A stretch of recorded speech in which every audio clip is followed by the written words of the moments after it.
Dr. Fauci hits back at the White House. A major Twitter hack on Elon Musk, Joe Biden, Kanye West, and others. Was it an inside job?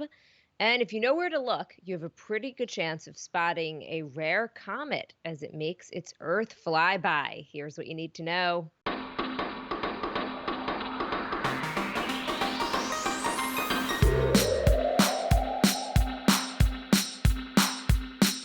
Good morning. This is Cheddar's Need2Know podcast for Thursday, July 16th. I am Jill Wagner with Carlo Versano. Good morning, Carlo. Jill, good morning. You're going to have to do the heavy lifting today, I think, because I stayed up way past my bedtime last night. My sister got married. Congratulations. Yes. So congrats to Lexi and David. We did a extremely small little family ceremony here. We had her friends on Zoom. But yeah, I maybe had a little too much champagne, but I definitely stayed up past my 9 o'clock bedtime, so I'm struggling a little bit. All right, so I got you covered. And you were complaining. Now it makes sense why you were complaining that you were cold and you're kind of like sitting hunched over. I didn't understand. By the way, how Okay. is today Thursday? I could have sworn when I woke up today was Friday. This week is like dragging like crazy, is it not? Well, I was off Monday, so Oh yeah, I so don't you're know. on a These different weeks all level. blur together for me. It's I don't true. even. Yeah, It's it's the like, whole year. wait, we're in July? I have to literally look at the bottom of my screen when I do the date, because I wouldn't know otherwise. I All know. right, let's get to the news though, and congratulations to your sister.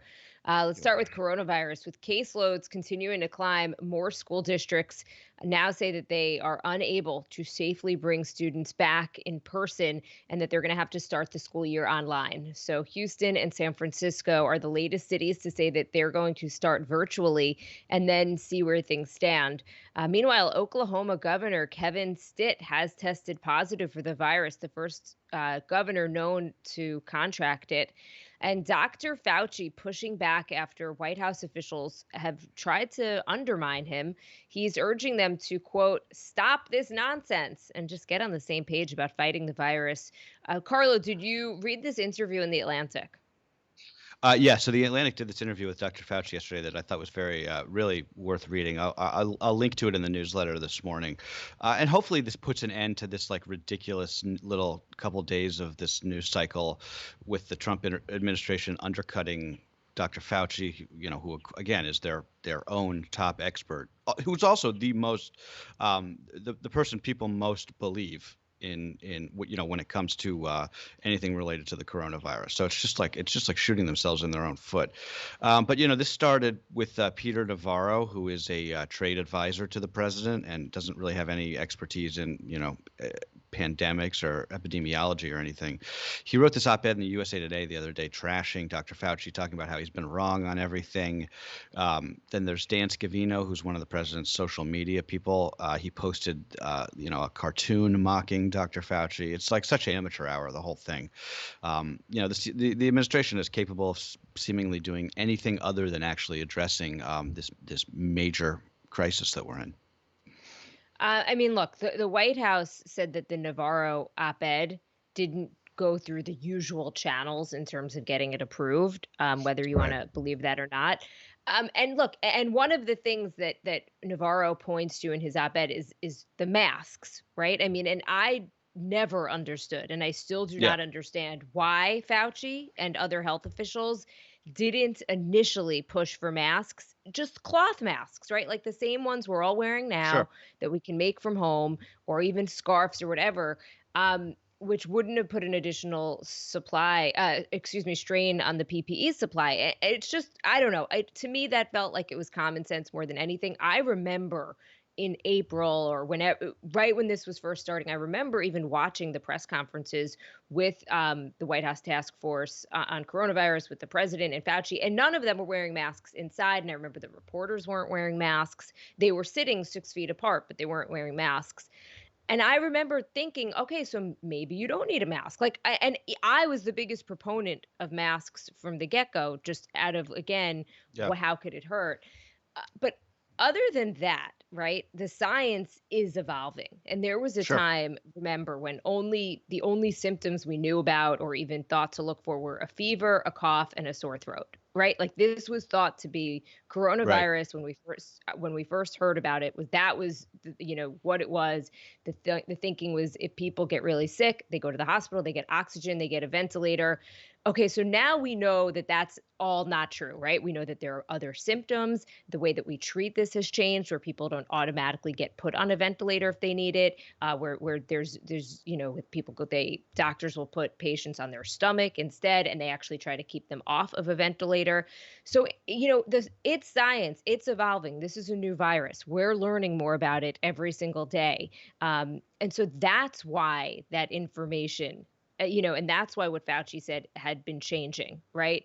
Yeah. Um, so I don't know, to keep undermining him, who he's the country's top infectious disease expert during a pandemic, is unacceptable. And part of the problem, because there has not been this real leadership on the federal level, is that businesses don't really have a consistent message either. So Walmart, so they're forced to kind of initiate policy on their own. To that Right. end, Walmart, the world's largest brick and mortar retailer, Sam's Club, they have just announced that they are going to require masks at all stores across this country as of Monday.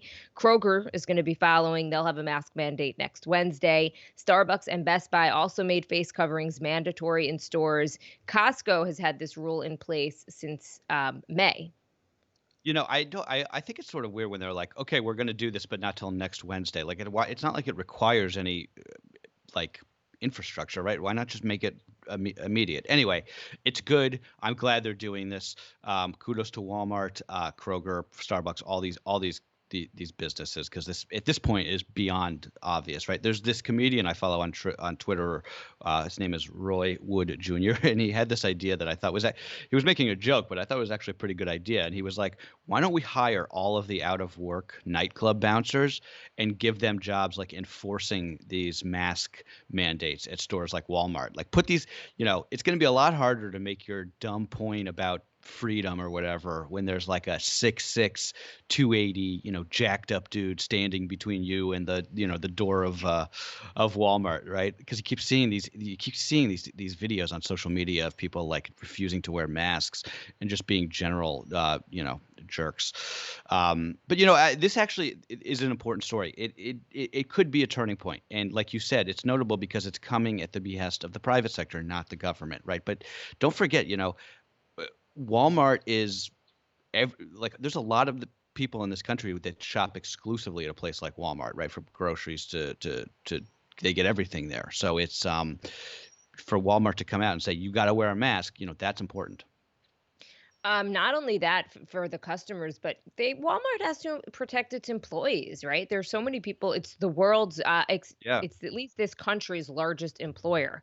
private employer. Yeah, For all of the people who work there, excuse me, you got to keep them safe. And I think we've seen this time and again now with this crisis is that the private sector has acted before the public sector. Apple and the tech companies had employees working at home long before any governments had issued shutdowns. Apple had shut its stores in Texas yeah. like 3 weeks ago or a while ago as cases started to climb there.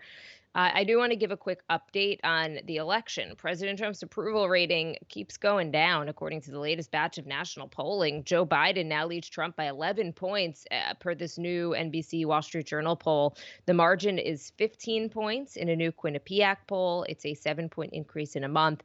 For the first time in that poll, the president now underwater on the question of his handling of the economy. Other battleground state polls show that Biden is leading in must-win states like Wisconsin and Florida. How about Texas? Biden and Trump right now are neck and neck in Texas. I mean, I don't know if Texas is going to fall, but wow, that would be a big deal if it did. Biden's actually spending money on ads in Texas, which makes it, shows you that they think that they have a real chance there. Look, we got 110 days to go, Jill. Anything can happen. We've learned that. many times over the past few years, especially the past 6 months, right? Not only can anything happen, anything that can happen will happen. Again, never feel like polls are anything other than a snapshot in time. That said, when you take all of these polls together, there are quite literally no silver linings for the president that I can see, at least. He's down across the board. The number that you mentioned about him being underwater on the economy is huge, because that's been his one sort of high water mark, I guess you could say, even as his numbers in other places have declined. And I think one thing that you got to keep in mind, especially with Democrats who are still, sort of shell shocked over 2016, and you hear it in a lot of sort of liberal circles, like, I don't take any of these polls seriously. Look at what Hillary Clinton was up in the summer of 2016, and look what happened then. That's all true. But the thing that differs this year that I just want to make a quick point about is, Hillary Clinton was a negative motivator at the polls. There were a lot of people who came out to vote against Hillary Clinton.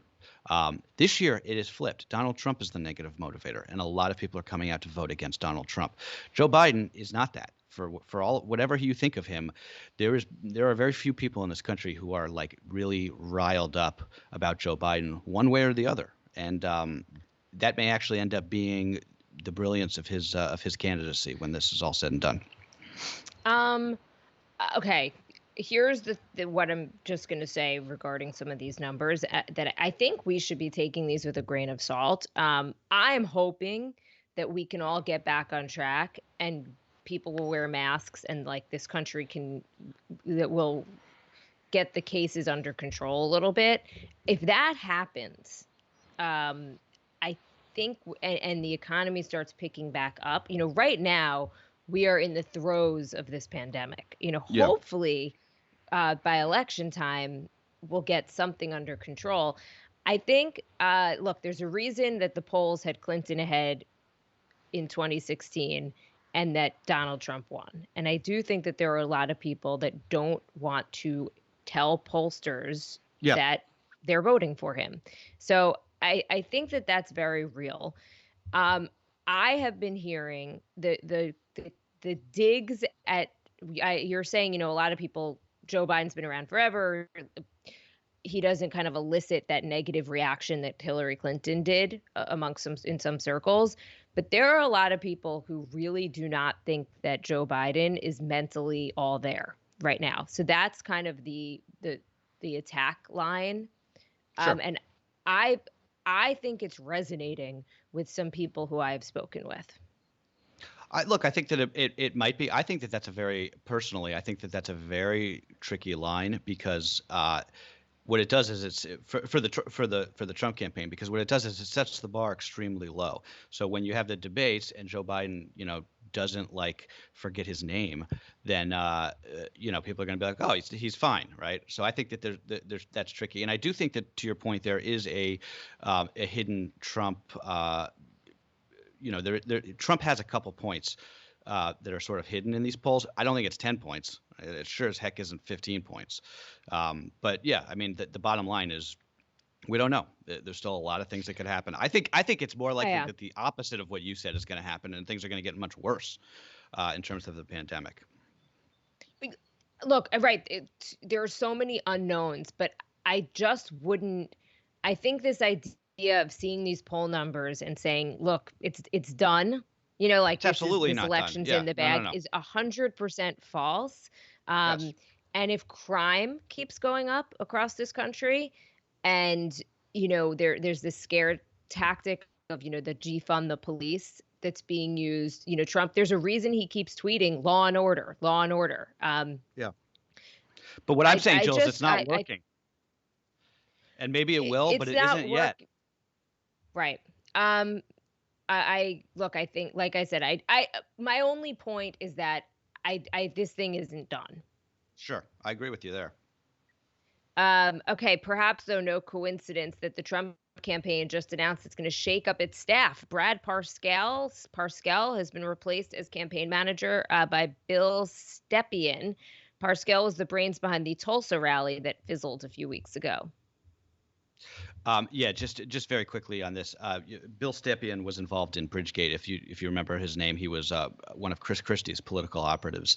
That's why that name is familiar. And I do have this little theory that if Bridgegate, which you remember, this was a huge story in sort of our area. I don't know if it was a huge nationwide story or not, but this was when they closed down the lanes of the George Washington Bridge to sort of like get back at one of Chris Christie's political opponents.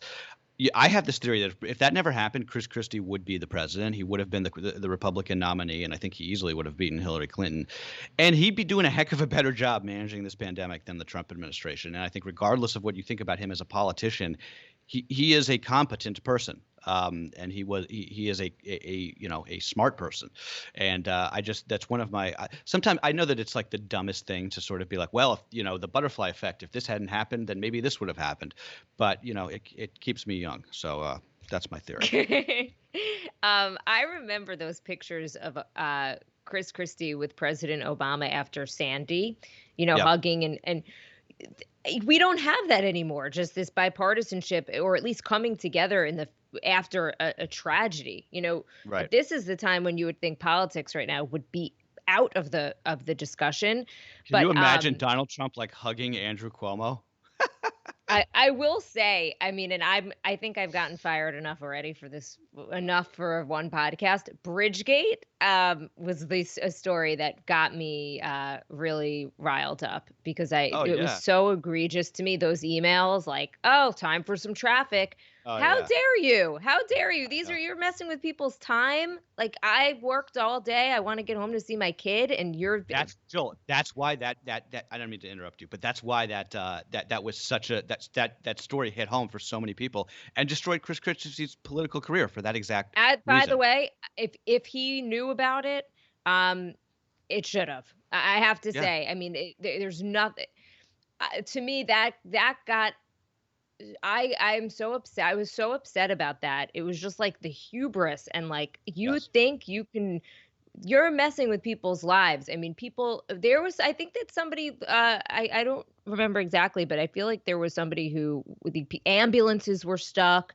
I mean, school buses were stuck. This wasn't just like an inconvenience. It's like I'm sure you had parents who missed their kids' dance recitals or whatever it is. Like, for what? I mean, this minor political squabble is ridiculous. So get us back on track, man. We're talking about news from 10 years ago now. No, that wasn't that long ago. It's almost refreshing, by the way. Yeah, it's like, remember those? What's going remember on when now those were the big scandals? By the way, the Twitter accounts of Elon Musk, Jeff Bezos, Bill Gates, Kanye West, Joe Biden, Barack Obama, and other high-profile figures were taken over in a major coordinated hack that threw the service into chaos for hours. Twitter says it believes the accounts were compromised from within, meaning that a hacker or a group of hackers got into the accounts of Twitter employees who had access to the platform's internal administration systems rather than hacking the individual accounts. That's a very important point because it means that they don't think that it's not like Jeff Bezos, Elon Musk, Kanye, Obama were like clicking the same, phishing link in an email. It means that they think they got in through the back door, which would be one of the biggest security failures, I think, in social media history. I can't think of one that was bigger than this. This was a big deal yesterday, and it was all for a Bitcoin scam, right? Which is like so stupid. So it doesn't really matter, on a large scale. But imagine if it wasn't a Bitcoin scam. Imagine if all of these guys all of a sudden started tweeting about, I don't know, something that would have tanked the markets, right? Or worse, what if they had gotten into President Trump's account and started tweeting about, going to war? I don't know. It's just, this is a whole nother issue that we gotta deal with when it comes now that we do basically everything, on Twitter and online, right? So, yeah. And there were a lot of people who actually donated money, by the way. Bless you. Sorry. Oh, viral droplets everywhere. There's a reason I'm by myself in the basement now, and Carla, we're not sitting in a closed room doing this podcast in person. Finally, there's a pretty good chance you could see a rare comet fly by the planet this week, or at least in the northern hemisphere. It's called Comet Neowise. It's trucking through the solar system. It will come within about 60 miles of Earth in about 60 a week. million. 60 million. What did I say? 60 miles? That'd be very bad if this thing was within 60 miles. I promise I was not the one at your sister's wedding last night. I know. It's 60 million miles of Earth in a week. The next few days are going to be the best chances to spot this comet. Carlo, how does one do it if they want to see this thing? Okay, well, I'm glad you asked, Jill, because for the next few days, if you go outside about an hour or two after sunset, and you keep your gaze on the northeast horizon, the low horizon in the northeast, the further away from bright lights, the better. Like if you're out in the country as opposed to in the city, you've got a much better chance. But yeah, you should be able to see at least the tail of this thing. It's one of the brighter comets, and it's actually the first real comet that we will have a chance to see since Hale-Bopp back in 1997. I don't know if you remember that. I actually do. It was kind of a big deal when that happened. And here's a very good wiki hole for you that I went into last night while I was researching this story. If you remember Heaven's Gate, that was the cult that believed that Hale-Bopp, that comet, was a UFO, and they committed a mass suicide that year. I'm sorry. So yeah, apropos of nothing, that was just something that I remembered last night that I figured I'd say. But I've been looking for this thing for the last couple nights, and I haven't seen it yet. But I'll let you know if I do. You're in the perfect place to see it, I would think. I've got the horizon right in front of me, but no luck yet. Thank God it's not coming within 60 miles. 2 hours after sunset is what, like 10 o'clock? 10 o'clock, 9:30? I think. Yeah. I get 9:30, 10. That'll be my big Saturday night activity. All right, everybody. That is what you need to know for Thursday, July 16th. Thanks, guys.